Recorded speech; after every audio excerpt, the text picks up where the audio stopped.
Relative pronoun.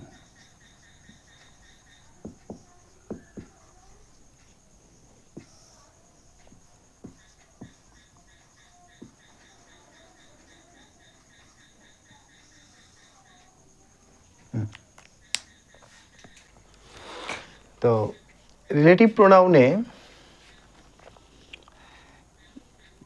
আমরা একটু আগে ইন্টারোগেটিভ প্রোনাউনে যে ওয়ার্ডগুলো নিয়ে আলোচনা করেছি ওই ওয়ার্ডগুলোনেরই বিশেষ ভূমিকা রয়েছে রিলেটিভ প্রোনাউনে। যেমন হু,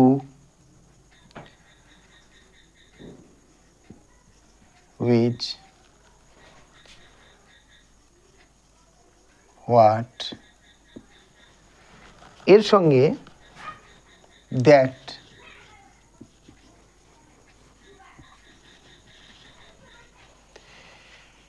এখন এই চারটে নিয়ে আগে আমরা একটু বোঝার চেষ্টা করি।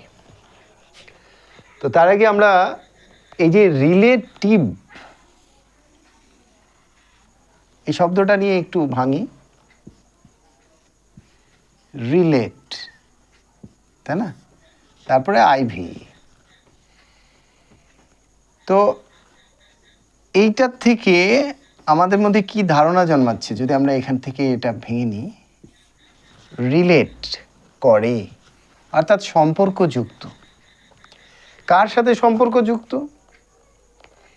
এরা যার সাথে যুক্ত তার সাথে সম্পর্কযুক্ত। সেটা ওয়ার্ড হতে পারে, ক্লজ হতে পারে, ফ্রেজ হতে পারে, আবার একটা সেন্টেন্স হতে পারে।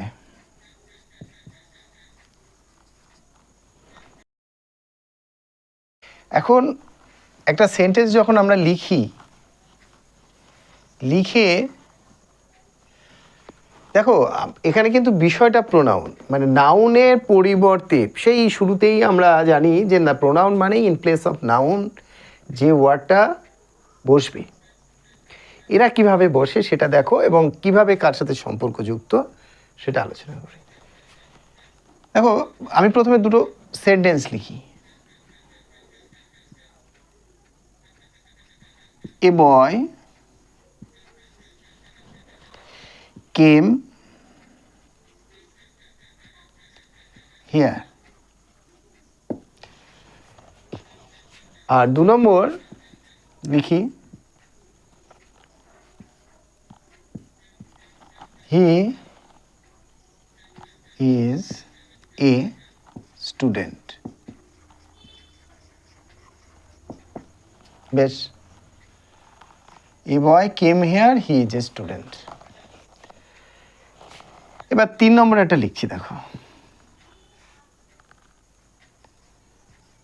the boy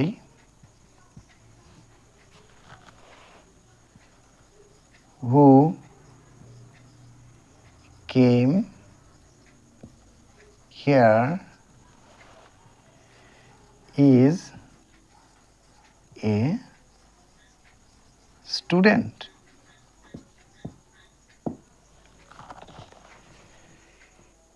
এই যে সেন্টেন্সটি 3 নম্বরে আমরা লিখলাম, এখানেই রিলেটিভ প্রোনাউন। দেখো হু কাকে বোঝাচ্ছে? বয়কে বোঝাচ্ছে। তাহলে হু আসলে ইন প্লেস অফ নাউন বা ইনস্টেড অফ নাউন, নাউনের হয়ে কাজ করছে। কিন্তু the boy is a student, এটা যখন নির্দিষ্ট হয়ে গেল তখন এই এতে পরিণত হলো। ইনডেফিনিট আর্টিকেল ডেফিনিট আর্টিকেল হলো। সাবজেক্ট বয় বয়ই আছে। এবার দেখো হু কেম হিয়ার, এই যে বয় কেম হেয়ার, হুটা বয়, এখানে তো দা বয় কেম হেয়ার লেখা যায় না।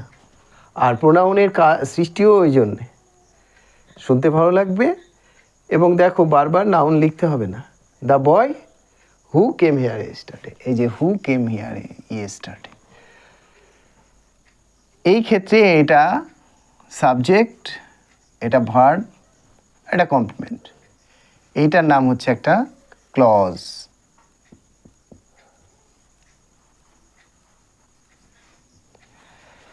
তাহলে দুটি সেন্টেন্স একত্রিত হচ্ছে, একটা সিঙ্গেল সেন্টেন্সে পরিণত হচ্ছে, এবং এই যে the boy who came here is a student, এই সিঙ্গেল সেন্টেন্সটিতে দুটোকে একত্রিত করার, এক আর দুইকে একত্রিত করার কাজ করলো কে? হু। এই জন্যে এই যে আমাদের ভাষায়, সব বাংলা ভাষায় বলতে পারি, দুটোর মধ্যে একটা আত্মীয়তা স্থাপন করে একত্রীভূত করা, তাই তো রিলেটিভের কাজ। রিলেটিভ প্রোনাউন, তাই না? তাহলে আমরা গ্রামাটিক্যালি কি বুঝতে পারছি? যে প্রোনাউন দুটো সেন্টেন্সকে বা একটি ক্লজকে আরেকটি সেন্টেন্সের সঙ্গে যুক্ত করে একটি সিঙ্গেল সেন্টেন্সে পরিণত করে, সেই প্রোনাউনটা আমাদের কাছে রিলেটিভ প্রোনাউন নামে পরিচিত। আচ্ছা,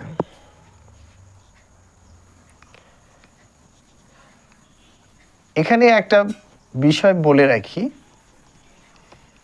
সেটা হলো যে এই হু কিন্তু বিভিন্নভাবে ব্যবহৃত হতে পারে। শুধু যে ওই, এটা আমি যেমন দেখালাম, প্রথমে নাউন সাবজেক্ট একটা বসলো, তারপরে হু গিয়ে বসলো, তা না হয়ে অন্যভাবেও হতে পারে। সেটা যখন আমি আমার ভিডিও জয়েনিংয়ে তোমাদের সেটা দেখাবো, যখন জয়েনিং শেখাবো, বিষয়গুলো ডিটেল চলে আসবে।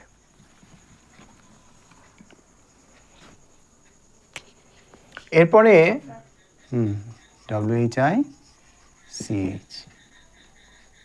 হুইচ। তো দেখো, একটা সেন্টেন্স লিখি, there is a baby, full stop.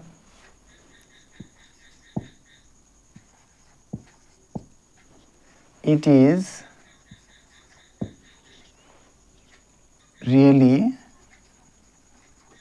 beautiful.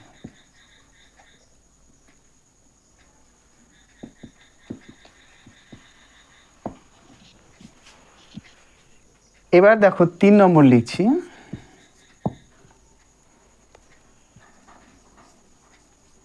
there is a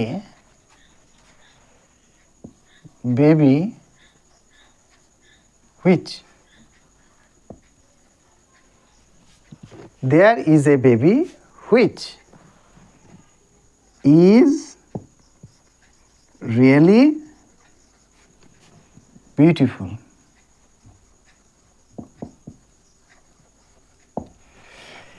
লক্ষ্য করো, দেয়ার ইজ এ বেবি, এটি একটি সেন্টেন্স।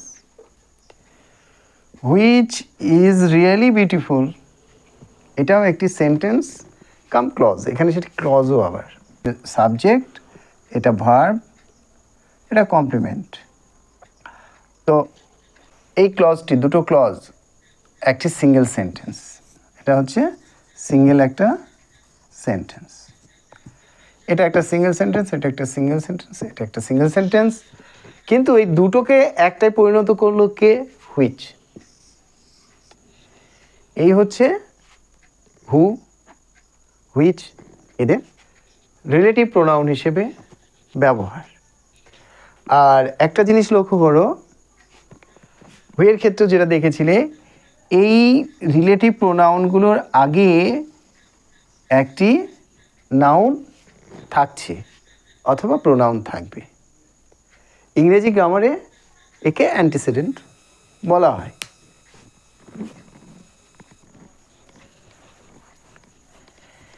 এবার আমরা হোয়াট নিয়ে কিছু এক্সাম্পল লিখব। দেখো, হোয়াট, হোয়াট এই প্রোনাউনটা আসলে এর মধ্যে রয়েছে দ্যাট প্লাস হুইচ, এই প্রোনাউন, এই দুটো মিলে কিন্তু এটা হয়। এটা মনে রাখতে হবে, মানে যখনই সেন্টেন্সের অর্থটা আসে তখন এরকম হয়। দেখো আমি একটা সেন্টেন্স লিখি, I want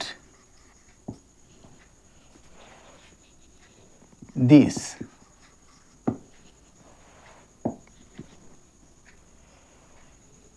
দু নম্বর,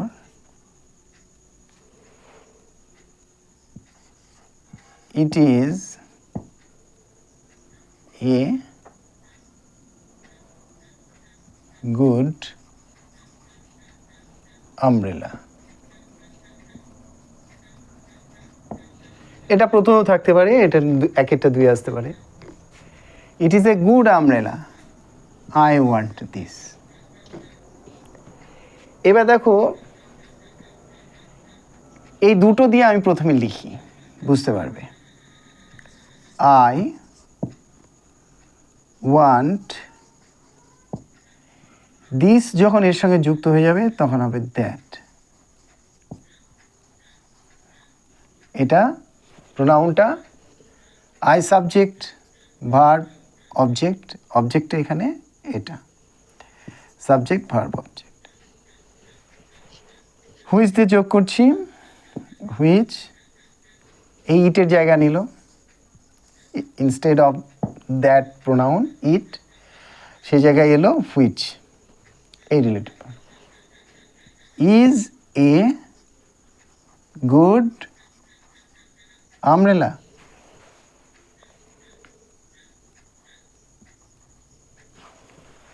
লিখে দিয়ে আমব্রেলাটা, আমব্রেলা। এবার ফলো করো, এখানে এটা সাবজেক্ট, এটা ভার্ব, বাকিটা কমপ্লিমেন্ট। এই যে সিঙ্গেল সেন্টেন্সটা তৈরি হলো অর্থবোধক হলো, কিন্তু এই দুটো একত্রে কি হয় বলেছি, হোয়াট হয়, এই যে দ্যাট প্লাস হুইচ। তাই এটা আসলে ফরম্যাটটা হচ্ছে I want what is a good umbrella.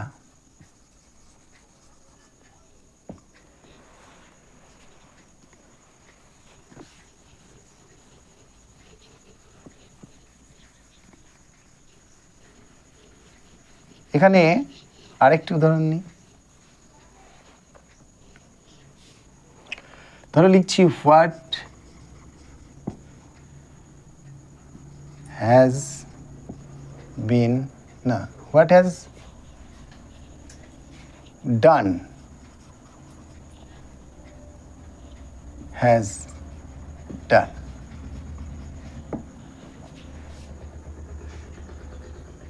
বা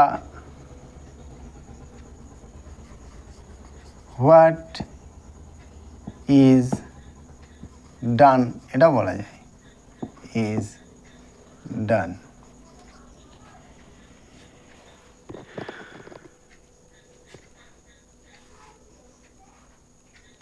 এগুলো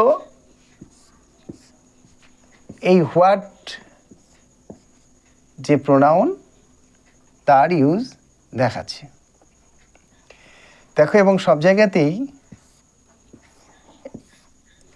তুমি কি খুঁজে পাচ্ছ, যে সাবজেক্ট, ভার্ব, আবার দেখো এটা, এগুলো এক ধরনের প্রচলিত গদ টাইপের, মানে যা হয়ে গেছে তা হয়ে গেছে।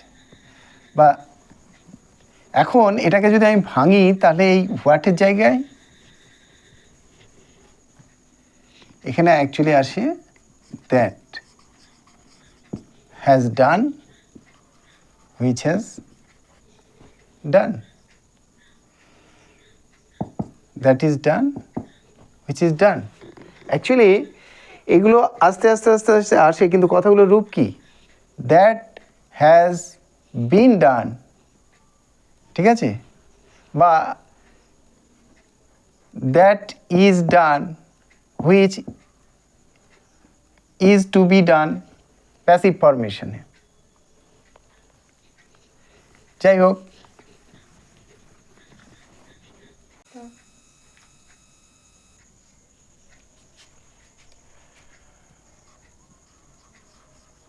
what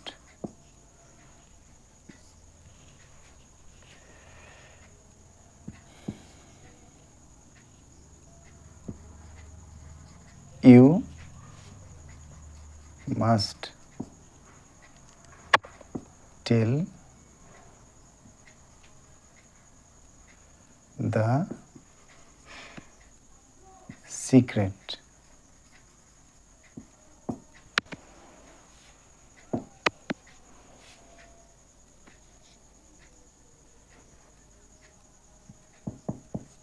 It is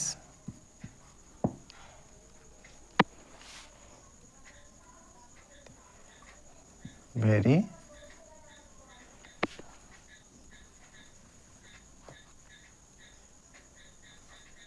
just now বা at once লিখতে পারো।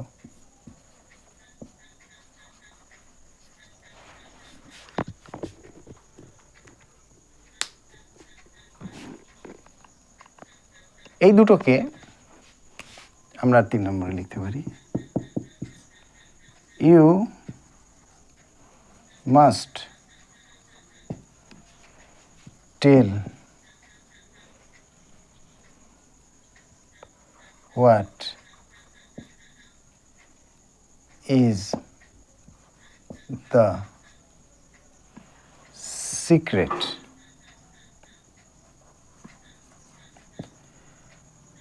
just now বা at once.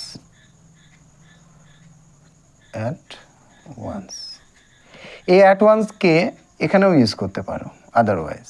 যাই হোক, এবার যেটা আমি বলতে চাচ্ছি, দেখো ফলো করো, এই হোয়াটের আগে ভার্ব, পরেও ভার্ব। হোয়াটের ক্ষেত্রে বিশেষ লক্ষণীয় এটাই যে এর কোনো অ্যান্টিসিডেন্ট নাউন বা প্রোনাউন থাকে না, যেটা হুইচ বা হুইয়ের ক্ষেত্রে ছিল, সেটা হোয়াটের ক্ষেত্রে থাকে না। এটুকু মাথায় রাখতে হবে যে হোয়াট যেখানে রিলেটিভ প্রোনাউন হয়ে বসবে, সেখানে হোয়াটের পূর্বে কোনো অ্যান্টিসিডেন্ট নাউন বা প্রোনাউন থাকবে না। এই হচ্ছে রিলেটিভ প্রোনাউনে হোয়াটের ব্যবহার।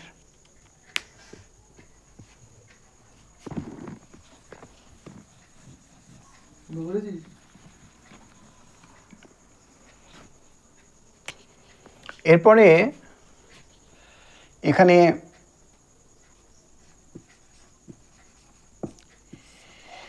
এটিও রিলেটিভ প্রোনাউন হিসেবে ব্যবহৃত হয়, কিন্তু সেটি হচ্ছে নেগেটিভ অর্থে, নেগেটিভ মিনিং, যেখানে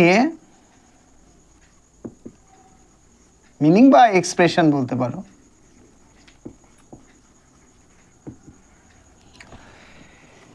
যেখানে বারটা হচ্ছে এক্সেপ্ট,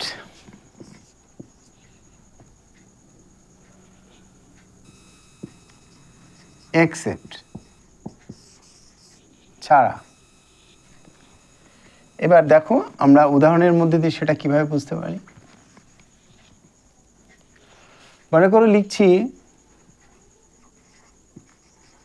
দেয়ার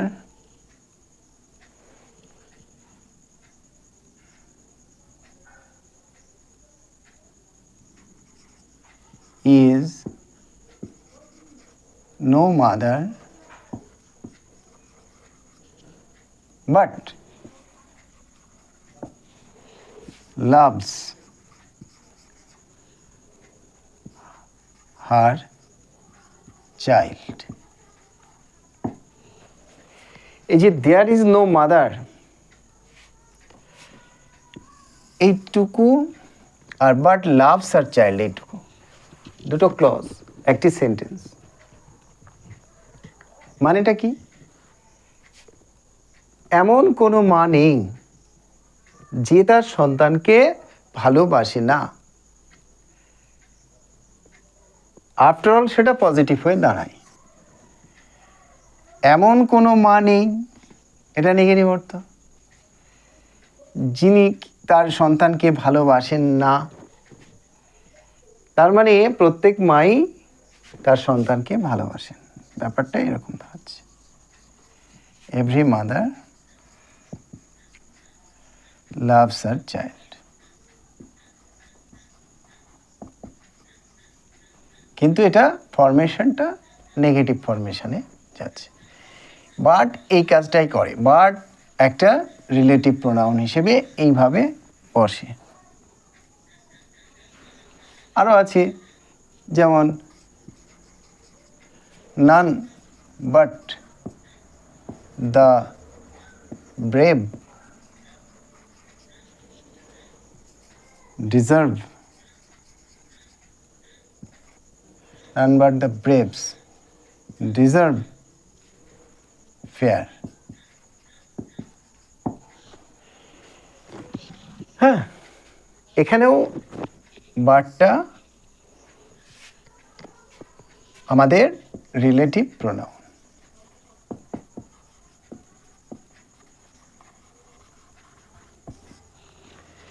এরপরে আসি, আরও আছে। ধরো অ্যাজ এর ব্যবহার।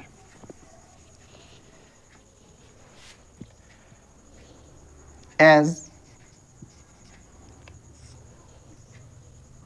তারপরে অ্যাজ মাঝখানে ওয়ার্ড থাকবে। সেম বা দি সেম অ্যাজ। তারপরে ধরো সো অ্যাজ। এরকম এগুলোকেও আমরা রিলেটিভ প্রোনাউন হিসেবে ব্যবহার করি। As, same, so.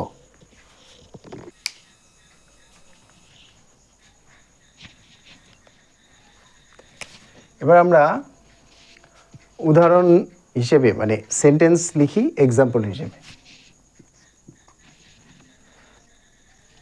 লিখলাম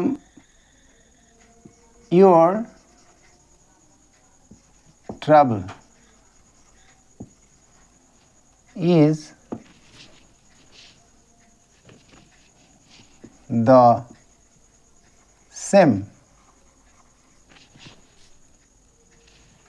as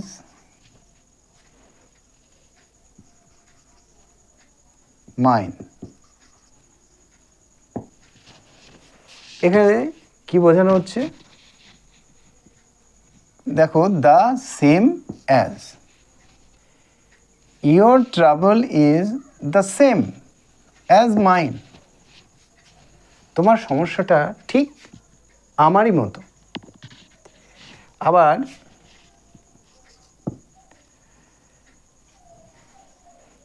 what is so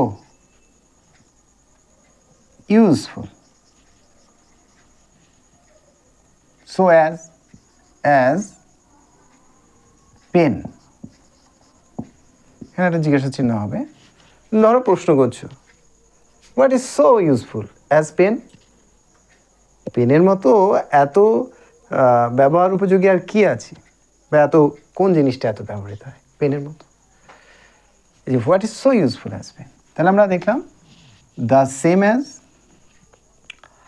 so as. কিন্তু দেখো সো এর পরে একটা ওয়ার্ড আছে, যেটা এখানে আমি দেখিয়েছিলাম যে সো ডট ডট অ্যাজ, কিন্তু দ্য সেম অ্যাজটা পাশাপাশি বসে। কিন্তু বাকিগুলো এই সো অ্যাজটা দেখো মাঝখানে অন্য ওয়ার্ড থাকে, এটা মনে রাখতে হবে। এবার অ্যাজ দিয়ে একটা দেখাই।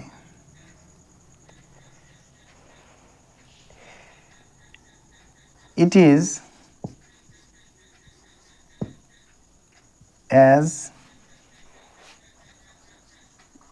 white as, কার মতো সাদা? উপমা দিচ্ছি। It is as white as marble. যে মার্বেল পাথরগুলো সাদা হয়, মনে করো আমরা সেটা বোঝাতে বলছি it is as white as marble. অথবা তোমার মনে হলো আমি উপমা দেব মিল্কের সঙ্গে, দুধের মতো সাদা, তাহলে it is as white as milk. এই হলো, তাহলে আমরা কি পেলাম? এখানেও অ্যাজের মাঝখানে একটা ওয়ার্ড পেলাম। তুই বলবি এবার as it is as white as milk. দেখো, অ্যাজ হোয়াইট অ্যাজ, এগুলো রিলেটিভ প্রোনাউনে কাজ করছে। এবং যেরকম বলেছিলাম অ্যাজের পর একটি ওয়ার্ড, একাধিক ওয়ার্ডও থাকতে পারে, হ্যাঁ, দিয়ে তারপরে আবার অ্যাজ, তারপরে মিল্ক। যেমন ধরো তুমি বলতে পারো যে as strong as, as strong as বলে যার সাথে যার তুলনা হবে, এখানে একটা ইজ থাকবে। কীরকম? ধরো তুমি এখানে কোনো বস্তু যেটা যতটা শক্ত যে বস্তু তার সাথে তুলনা করছো, মনে করো আয়রনের সঙ্গে তুলনা করছো, আয়রনের সঙ্গে তুলনা করছো। কারণ আয়রনের সঙ্গে তুলনা করছো, কিন্তু যাকে তুলনা করছো সে প্রকৃতপক্ষে আয়রন নয়, কিন্তু তা মজবুত আয়রনের মতো। তখন তুমি হয়তো বললে, সেই তার প্রোনাউন ইউজ করলে it is as strong as iron, এটা আয়রনের মতো শক্ত। ঠিক আছে, তাহলে আজকে রিলেটিভ প্রোনাউন এখানে আমরা শেষ করছি। তার আগে একটু আমরা বলে নিই আবার পেছন দিক থেকে যে কি সেটা একটু স্মরণ করি। রিলেটিভ প্রোনাউন সেই প্রোনাউন যা দুটি সেন্টেন্সকে বা দুটি ক্লজকে বা একটি সেন্টেন্সের সঙ্গে একটি ক্লজকে বা ফ্রেজকে, দুটো ফ্রেজকে জয়েন করতে পারে, করে একটা সিঙ্গেল সেন্টেন্সের সৃষ্টি করে, সেটি হলো রিলেটিভ প্রোনাউন। এবারে আমরা শিখব ডেমনস্ট্রেটিভ প্রোনাউন।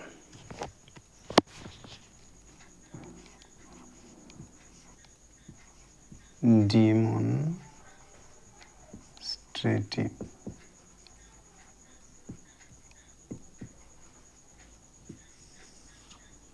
প্রোনাউন।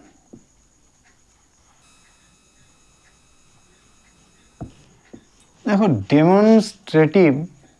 ডেমনস্ট্রেট করা, নির্দেশনা করা,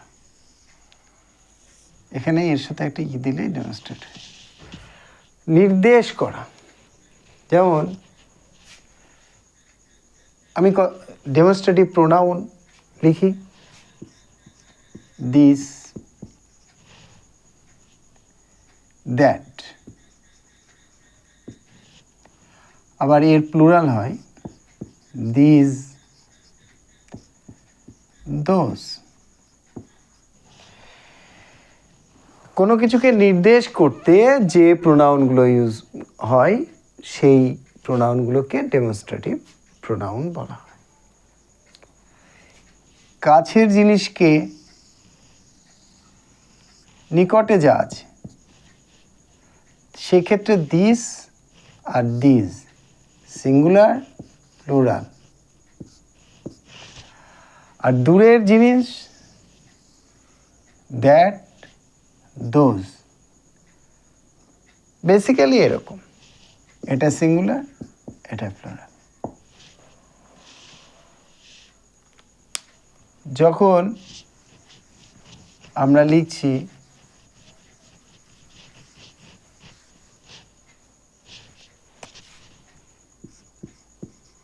দিস ইজ এ বুক,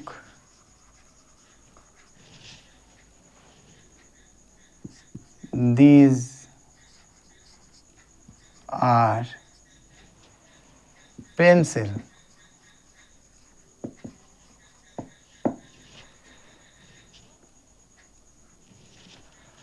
আবার that is our office.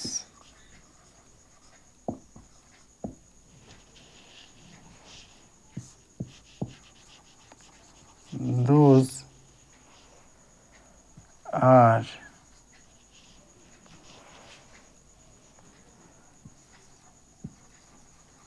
beautiful. এই যে চারটি সেন্টেন্স, চারটিতে দিস দিস দ্যাট দিওজ, এগুলো ইন্ডিকেট করছে, ডেমনস্ট্রেট করছে। এগুলো কি? দিস ইজ, এটি কি? এটি বই। এগুলো কি? এগুলি পেন্সিল। ওইটা কি? ওইটি আমাদের অফিস। আর ওইগুলো কেমন? ওইগুলো সুন্দর, বিউটিফুল। এই ডেমনস্ট্রেট করে যে ওয়ার্ডগুলো, সেগুলো হচ্ছে ডেমনস্ট্রেটিভ প্রোনাউন, যে প্রোনাউন ডেমনস্ট্রেট করে।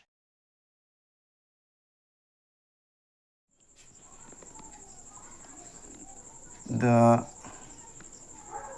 year of the hill is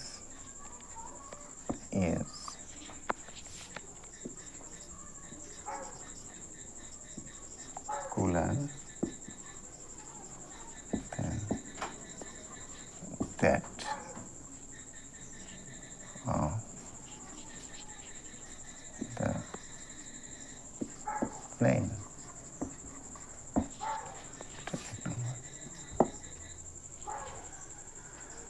Two number.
এখানে লক্ষ্য করো, the air of the hills is cooler than that of the plain. এইখানে এই দ্যাট, এটি একটি ডেমনস্ট্রেটিভ প্রোনাউন। এই ডেমনস্ট্রেটিভ প্রোনাউন, কিন্তু এর মধ্যে একটু বিশেষত্ব আছে আলাদা। কি সেটা লক্ষ্য করো। The air of the hills is cooler than that of the plain. এই দ্যাটটা কাকে বোঝাচ্ছে? এয়ারকে। তাহলে ইন প্লেস অফ নাউন হচ্ছে, অতএব এটি প্রোনাউনের কাজ করছে এবং ডেমনস্ট্রেট করছে কাকে, মানে কোনটিকে নির্দেশ করছে? প্লেনের, মানে সমতলের যে বাতাস। এইরকম বিশেষত্ব, এইসব বিশেষ ক্ষেত্রে আমরা দ্যাট প্রোনাউনটিকে ডেমনস্ট্রেটিভ প্রোনাউন হিসেবে ব্যবহার করতে পারি। এটা মনে রেখো যেখানে আমরা কম্পেয়ার করছি।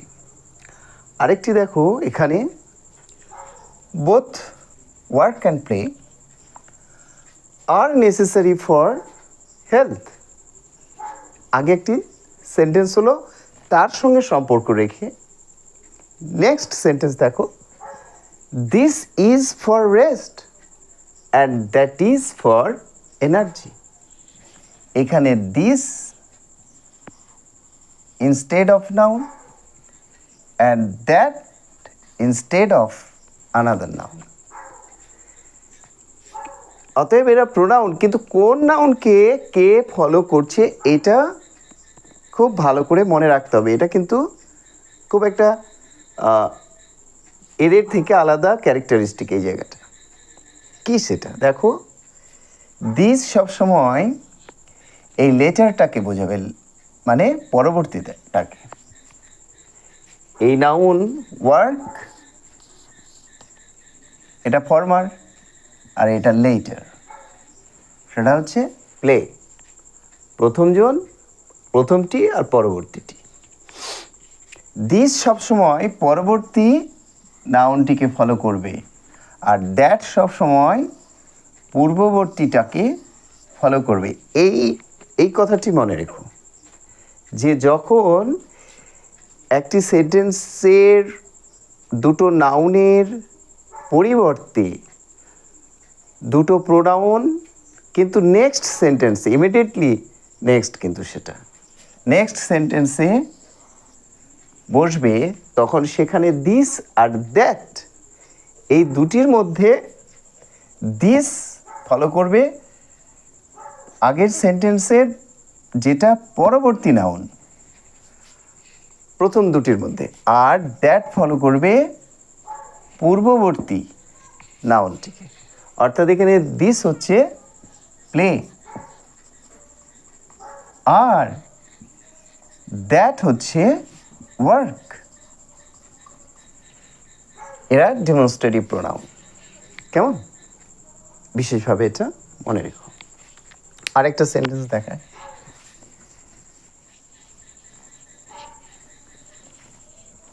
ধরা যাক বলা হলো যে বেলা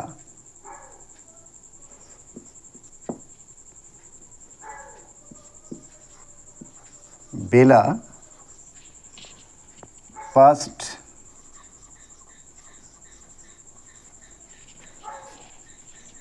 the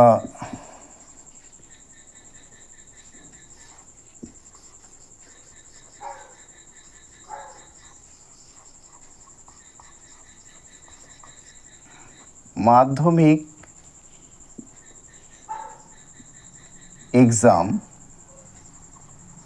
এক্সামিনেশন লিখো,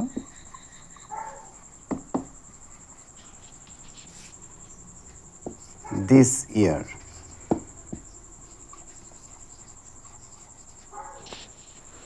এর সঙ্গেই যুক্ত করলে and that too with credit. এখানেও বিশেষ লক্ষণীয় একটি বিষয় আছে। কি সেটি? দেখো, এই যে দ্যাট এটি ফলো করছে না, ঠিক কার পরিবর্তে বসছে, কাকে বোঝাচ্ছে? এখানে কিন্তু কোনো একটি মাত্র নাউনকে না, বেলা যে পাশ করেছে এই বিষয়টিকে, মাধ্যমিক এক্সামিনেশান এই বছরে, বেলা এই বছরে মাধ্যমিক পাশ করেছে, এই কথাটি তার ইনস্টেড অফ হচ্ছে দ্যাট। তার মানে ডেমনস্ট্রেটিভ প্রোনাউন যে শুধুমাত্র একটি নাউনকেই বোঝাবে অনেক ক্ষেত্রে, এই সমস্ত ক্ষেত্রে তা নয়। এখানে এই দ্যাট ডেমনস্ট্রেট করছে এই পুরো ব্যাপারটিকে, এই সমগ্র সেন্টেন্সটি এই পর্যন্ত একটি নিউজ, একটি তথ্য, সেই হিসেবে সেই তথ্যটির আবার না লিখে তার পরিবর্তে বসেছে দ্যাট, যে এবং কি and that too with credit, এবং সেটা ক্রেডিট নিয়ে পাশ করেছে। এই যে সেটা মানে এই নিউজটা, এই কাজটা, এই ব্যাপারটা। কেমন? তো এটা আরেকটা ডেমনস্ট্রেটিভ প্রোনাউন। আশা করি এটা মনে থাকবে। এবার আর একটি সেন্টেন্স লিখে ডেমনস্ট্রেটিভ প্রোনাউন আজকের মতো শেষ করব। কি সেটি? সেখানেও পূর্ববর্তী একটি সেন্টেন্সের উত্তর থাকবে, কিন্তু সেখানে এই আমরা যেগুলো লিখেছিলাম দেখো ভেবে, দিস, দিজ, দ্যাট, দোজ, এগুলোর কোনোটিই নয়। এখানে আসবে সো, অর্থাৎ সো কখনো কখনো ডেমনস্ট্রেটিভ প্রোনাউন হয়ে কাজ করবে। কেমন? আমি বলেছি একটি সেন্টেন্সের উত্তরে নেক্সট আরেকটি সেন্টেন্সে, যেমন ধরো উত্তরটা আগে লিখি। ধরো বলা হলো আই থিঙ্ক সো। এই সো কাকে ডেমনস্ট্রেট করছে? আগের প্রশ্নটিকে। কি প্রশ্ন? সাপোজ বলা হলো যে ডু ইউ থিঙ্ক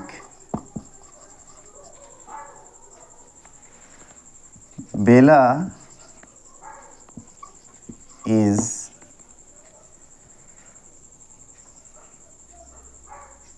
নিডি বা পুয়ার?